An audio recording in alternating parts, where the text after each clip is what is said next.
अहमदाबाद आश्रम जो कि आसाराम बापू का है, वहां पे भी इस तरह से शासन प्रोसीड कर रही है। हालांकि अभी ये नहीं पता है हमें कि सरकार का, शासन का क्या स्टैंड है, उनके पास क्या डॉक्यूमेंट्री प्रूफ है।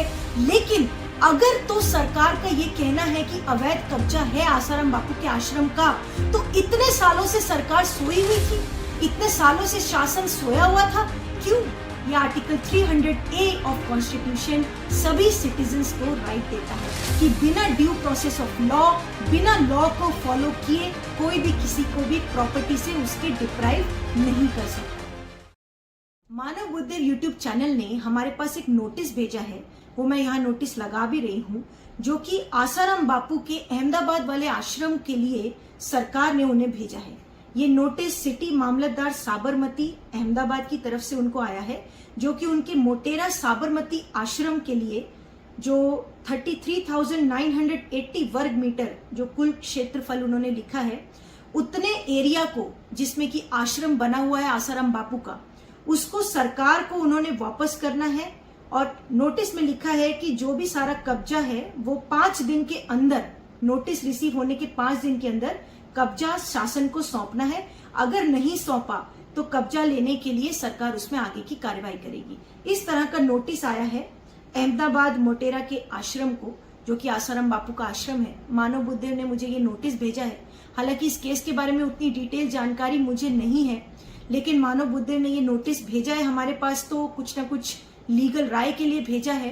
तो अब लीगल राय तो हम बेहतर तरीके से तभी दे सकते हैं जब हमारे पास सारी चीजें हों, सारे फैक्ट्स हों।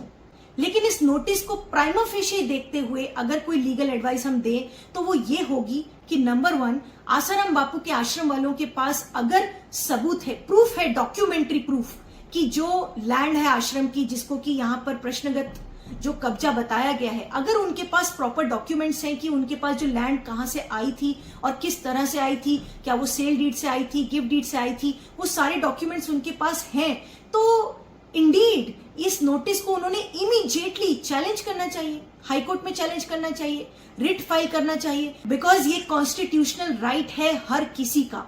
कॉन्स्टिट्यूशन में आर्टिकल 300A क्या कहता है? देखिए, वो ये कहता है कि no person shall be deprived of his property save by authority of law. कोई भी व्यक्ति का अगर किसी प्रॉपर्टी पर कब्जा है तो वो प्रॉपर्टी उससे छीनी नहीं जा सकती बिना ड्यू प्रोसेस ऑफ लॉ के। तो अगर आसाराम बापू के आश्रम वालों के पास में एविडेंस है, प्रूफ है, कागज है, सबूत है, तो किस बात की देरी है कि वो हाईकोर्ट नहीं जा रहे हैं? तो हमारी तो पहली एडवाइस यही रहेगी कि आप हाईकोर्ट जाएं इन सब कागजों के साथ। लेकिन इसमें और भी लीगल चीजें आती हैं, जैसे कि एडवर्स पोजीशन का लॉ भी आ सकता है कि अगर सरकार ये कह रही है कि ये अवैध कब्जा है, तो इतने साल बाद, यानी कि करीब 1980-90 के समय में ये जमीन ली गई है आसाराम बापू के द्वारा, और आश्रम भी कितने सालों से वहां पर बन चुका है, तो शासन या सरकार को इस समय इतने सालों बाद क्यों याद आया कि ये अवैध कब्जा है? और अगर अवैध कब्जा था तो इतने सालों से आपने क्यों नहीं कोई एक्शन लिया था? तो अगर आसाराम बापू के आश्रम के लोग इसमें चैलेंज करना चाहे तो उनके पास एडवर्स पोजीशन का भी राइट हो सकता है, तो लीगल रेमेडीज इसमें हो सकती है। इस नोटिस को प्राइमा फेशी देखते हुए हाई कोर्ट जाया जा सकता है, immediately writ of mandamus file कर सकते हैं, रिट ऑफ सर्जरी फाइल कर सकते हैं और हाई कोर्ट में जाके इमीडिएटली स्टे मांग सकते हैं। मुंबई का रिसेंट केस अगर आपने पढ़ा होगा, विले पार्ले में एक बहुत पुराना जैन मंदिर है, उसको भी इसी तरह डिमोलिश करने के लिए बीएमसी वाले आ गए थे, तो बॉम्बे हाईकोर्ट का रुख किया जैन कम्युनिटी ने और बॉम्बे हाईकोर्ट ने इमीडिएटली इंटरिम स्टे दिया है। 16 अप्रैल को ये हियरिंग हुई थी, उधर डिमोलिशन वर्क शुरू हो गया था और बॉम्बे हाईकोर्ट ने वो स्टे कर दिया। जो काफी डिमोलिशन तो वो लोग स्टार्ट कर चुके थे, जो कि बहुत ही गलत था, और बॉम्बे हाईकोर्ट ने इमीडिएट उस पर रोक लगा दी। तो उसमें भी इसी तरह बीएमसी का कहना था कि अवैध कब्जा है, जो भी जैन टेम्पल ने एक्स्ट्रा लैंड पर कब्जा कर लिया है, तो बॉम्बे हाईकोर्ट ने अभी तो इंटरिम स्टे दे दिया है, अगली हियरिंग शायद 30 अप्रैल को है, तो वो भी बहुत गलत किया है, बिकॉज इतने सालों से वहां पर जैन टेम्पल है, एक कम्युनिटी की धार्मिक भावनाएं वहां से जुड़ी हैं, वो मंदिर है, इस तरह से आकर आप डिमोलिश नहीं कर सकते हो। कितने इलीगल स्ट्रक्चर्स मुंबई में है, मुंबई नहीं इंडिया में कितनी जगहों पर है, क्या वहां पर इस तरह से डिमोलिशन हो रहा है? नहीं हो रहा है, ये सब जानते हैं। लेकिन कोई धार्मिक स्थल है जहां पर लोगों की धार्मिक भावनाएं जुड़ी हैं, तो यहां पर आर्टिकल 25 भी हिट होता है, कॉन्स्टिट्यूशन का आर्टिकल 25 और 26 जो है, जो कि रिलीजन से रिलेटेड फंडामेंटल राइट्स देता है, क्या शासन और सरकार की हिम्मत हो सकती है दूसरे किसी रिलीजन के इस तरह से कोई भी रिलीजियस स्ट्रक्चर को डिमोलिश करने की, या इस तरह से डिमोलिशन के लिए प्रोसीड भी करने की?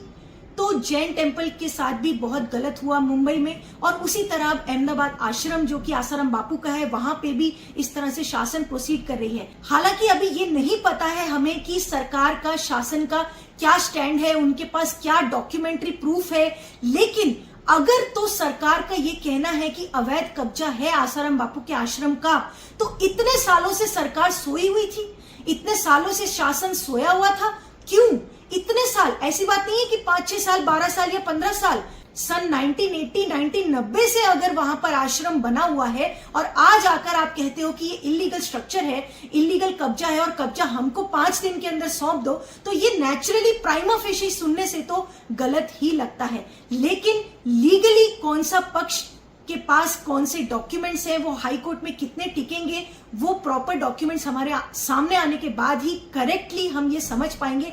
लेकिन अगर तो आसाराम बापू के आश्रम के लोगों के पास डॉक्यूमेंट्री प्रूफ है तो वो इमीडिएटली हाई कोर्ट जाए, वहां पर जो भी सरकार और शासन अपना स्टैंड देगी वहां पर आप कानूनी अपनी लड़ाई लड़िए। आपके पास आर्टिकल 300A है जो कि प्रॉपर्टी का राइट है, आपके पास आर्टिकल 25 और आर्टिकल 26 है जो कि आपका रिलीजियस राइट है, आर्टिकल 21 भी बीच में आता है, right to life and dignity. Property rights में आपके पास एडवर्स पोजेशन का भी राइट आ सकता है। तो ये सारे लीगल राइट्स को लेकर हाई कोर्ट में आप जा सकते हैं, और सरकार और शासन के पास अगर प्रूफ है, उनके पास में लीगल राइट्स अगर उनके बनते हैं तो वो भी हाई कोर्ट के सामने अपनी सारी बातें रख सकते हैं। तो इस तरह से कानूनी रूप से आसाराम बापू के आश्रम के लोग प्रोसीड कर सकते हैं। तो मानव बुद्धदेव ने जो मेरे पास लेटर भेजा उसको पढ़कर तो हमारी ये राय है। हालांकि कुछ न्यूज मीडिया में ये भी आ रहा था कि सरकार और शासन आसाराम बापू के इस अहमदाबाद आश्रम को 2036 के ओलंपिक्स के लिए एक्वायर कर रही है, यानी वो एक्विजिशन का मैटर ऐसा मीडिया में दिखाया जा रहा है।